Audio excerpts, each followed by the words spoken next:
revoilà dans 62 Sport, donc on va parler tennis de table avec notre invité Damien Provost, membre de la formation de l'équipe Vibrey ASTT. Donc bonjour Damien, comment ça va? Salut, ça va très très bien. Oui, forcément, très bien après le match d'hier.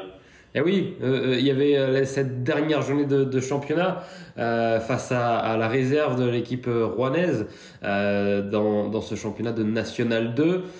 Et ce championnat se termine très bien, Damien, avec une large victoire, on peut le dire. Ouais, ouais, c'est vrai que hier, on s'est bien facilité la tâche. C'est vrai que ça a été assez facile. Au final, on a perdu 2-7, je crois. On a gagné 8-0 et perdu seulement 2-7. Le vrai match qui était très important, c'était la semaine d'avant où on gagne 8-6, un petit miracle. Et il fallait être surtout concentré hier pour pas faire n'importe quoi, parce que ça aurait été très frustrant. Ouais, ça aurait été frustrant parce que la montée aurait pu, dans certaines circonstances, vous échapper, puisque c'est désormais fait. Votre montée est validée. Vous officialisez à la suite de cette victoire face à Rouen la montée en National 1. C'est beau. C'est beau quand même. J'imagine que vous devez être très heureux de ce dénouement. Ouais, très heureux et très soulagé surtout parce que là on est sur quand même 2 ans très très intenses avec beaucoup de stress, beaucoup de voilà, j'ai aussi parlé pas mal, donc je m'engage un petit peu, j'engage un petit peu ma crédibilité et c'est vrai que c'est le fait que les promesses que j'ai faites à un peu tout le monde en disant voilà si on me donne un petit coup de main on va faire un truc sympa. Maintenant c'est fait, c'est validé. Voilà, c'est une première dans le film masculin sartois et voilà, donc je suis fier de ça et maintenant je suis déjà un petit peu vers la suite dès septembre. Ouais. Non, on va parler de la suite dans quelques instants, mais d'abord, c'est une première. C'est historique d'avoir un club sartois en ping, en tennis de table à ce niveau-là. Oui, oui, c'est ça. Et c'est vrai que les filles sont en proie et Le Mans fait un super taf, mais en homme, on n'avait pas connu ça, donc c'est quelque chose. Moi qui déjà valide le fait que je sois revenu dans la Sarthe et faire quelque chose parce que j'avais envie. Voilà, je pouvais pas revenir pour faire quelque chose qui est pas un petit peu qui sort pas un petit peu du commun. Donc voilà, c'est une bonne bouffée d'oxygène en attendant plus. Mais oui, c'est vrai que c'était vraiment intense. On a été à la limite sur beaucoup de matchs. On gagne, la Nantaise joue un 7. Donc c'est un match nul gagnant d'un 7 contre l'équipe de Saint-Sébastien-sur-Loire. Voilà, d'avoir pu faire tout ça, d'avoir eu le soutien du club, de la municipalité, et c'est une grande fierté. Ouais. 2 ans de gros travail. Vous êtes revenu en Sarthe avec ce challenge de faire monter le plus haut possible ce club de Vibrey ASTT avec une grosse histoire familiale derrière avec votre papa évidemment. Beaucoup de travail. Comment vous expliquer comment vous avez réussi ce challenge? Euh, il y a beaucoup de choses. Je pense que avoir réussi à fédérer, c'était quand même super important parce que c'est des choses qu'on peut pas faire tout seul. D'avoir réussi à convaincre des très bons joueurs de venir nous aider, alors que c'est quand même normalement moins excitant de venir dans une division inférieure, donc ça c'est quand même cool. Mine de rien, il y a quand même aussi quelque chose qui est important, c'est qu'on a un autre Vibreysien formé à Vibrey et donc très très bien performé, qui a fait une super deuxième partie de saison qui était pas prévue à ce niveau-là Et j'ai un respect vraiment énorme pour ce qu'il a fait et en étant formé ici. Et donc, oui, et j'ai eu de l'aide vraiment importante du club. Je pense qu'il a fallu maintenir cette pression, cette tension-là aussi tout le temps. J'étais un petit peu tendu hier en tout début de match en voyant le reste de l'équipe parfois un petit peu disant bon, on est tranquille, ça va le faire. Et ça m'a un peu tendu, pour être honnête, au début de match. Et ils l'ont vu, je pense.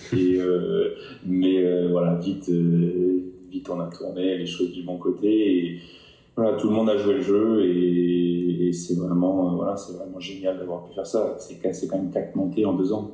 Donc il y a moins d'1 an et demi, on jouait en 7e division. Et là, on a un ticket pour la N1 avec il y a seulement une vingtaine de clubs au-dessus, 22 clubs au-dessus de nous maintenant. Donc voilà, c'est quand même cool. Oui, et maintenant, parlons de cette future saison en National 1 à présent. Ouais. Quel sera l'objectif d'Amiens la saison prochaine, donc en National 1 avec Vibray? Là, l'idée c'est de se maintenir en fait. On va avoir une équipe qui est constituée pour être chiante sur des équipes qui peuvent être fortes, mais aussi qui peuvent être compliquées. Alors Benjamin, notre Vibraisien, devait être très juste en National 2. Là, il y a encore un gros gap en National 1 et ça devrait être compliqué. Mais dans l'histoire du projet, c'était impossible de dire franchement, t'as été génial, t'as une mentalité parfaite, tu progresses. Et dire bon, chef, merci, mais on va trouver quelqu'un d'autre maintenant. Donc, faut absolument qu'il soit dans l'équipe, même si ce sera dur, voire très dur, surtout au début. Mais c'est vraiment important qu'il reste. Donc il y aura Corentin qui est notre recrue de cette année qui restera, qui lui a fait une saison un petit peu en deçà de ce qu'il doit pouvoir faire. Il revenait de blessure et donc en espérant que là les soucis de santé sont passés, il peut se réentraîner un peu plus, espérant qu'il joue mieux l'année prochaine. Et donc à la place d'Armand qui va arrêter, qui était venu pour monter en national et qui nous a fait une saison à jouer beaucoup plus que prévu. Donc il va être remplacé par un joueur qui était dans l'équipe il y a 2 ans avec moi, où on est monté en Pro B avec Fouras. Un très bon joueur en plus de quelqu'un qui est top. Et l'autre changement, c'est qu'à la place, moi, les matchs que je pourrais pas jouer, c'est un Espagnol qui jouait et on a pris à la place un Italien qui a fait quart de finale au championnat d'Italie en simple il y a 1 mois et demi. Donc un très bon joueur et donc on gardera une équipe plus dense quand vraiment moi j'aurai un match très important à faire à l'étranger. Comment ça va se goupiller pour ce championnat de National 1? À partir de quand on aura les premiers matchs de la saison?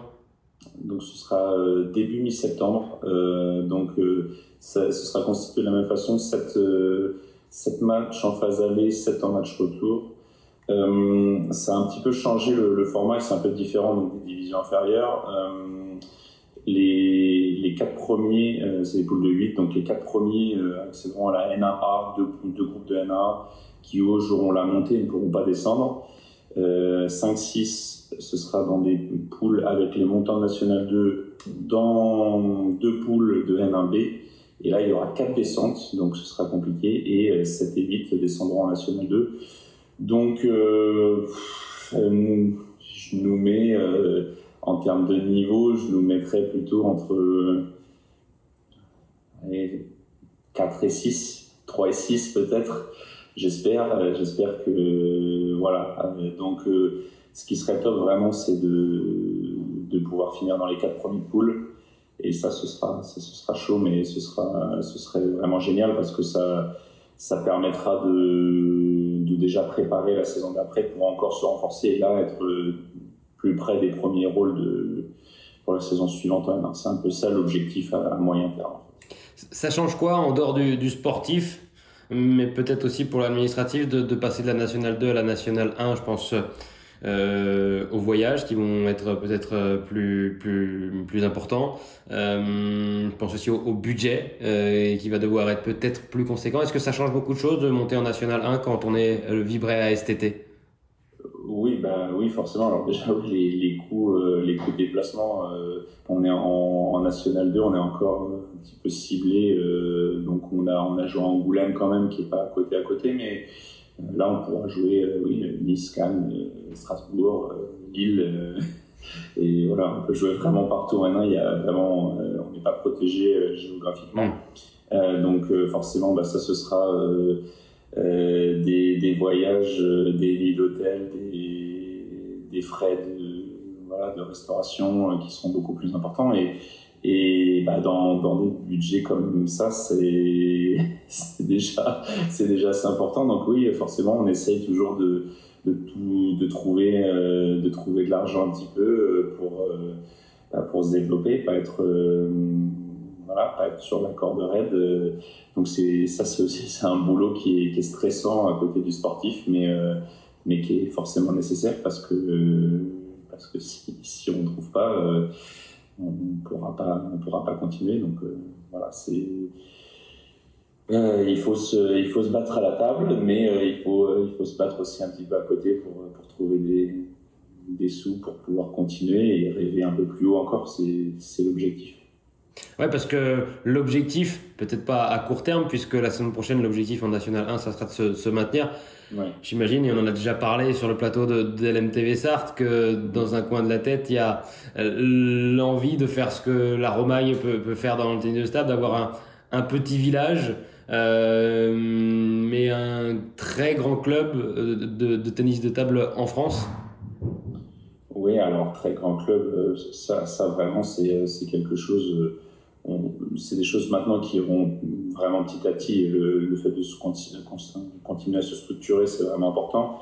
La Romagne, c'est un club qui est depuis 50 ans. C'est vraiment concentré. Le village est concentré tennis de table. Ils ont une salle spécifique. Je m'entraîne là-bas. C'est totalement incroyable pour un village comme ça. Vraiment ça. Avec qui a été vachement aussi aidé par le Cholet, juste l'agglomération choltaise. Là, pour l'instant, on n'en est pas là. On peut même pas jouer dans la salle spécifique parce qu'elle est trop petite. Mais en tête, moi, ce que j'ai dit un petit peu au club, ce que je commence à dire, il faut absolument qu'on se maintienne en National 1 là. Essayer de continuer à se structurer, trouver de l'argent. Moi, mon plan d'action et mon objectif, ce soit qu'on se maintienne, que l'année suivante, on soit un peu plus haut dans le classement. Et quand on commence la saison dans un peu plus de 2 ans, j'aimerais bien avoir une équipe pour dire on a une chance de jouer la montée. Voilà, c'est ça que j'ai en tête, qui peut paraître éventuellement pas impossible si on arrive à se structurer. Bien sûr, ça demande beaucoup de choses.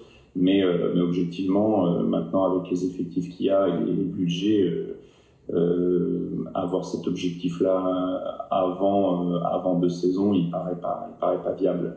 Donc, c'est ce que j'essaie de dire un petit peu au club. Ça prendra du coup un peu de temps, mais ça peut venir vite.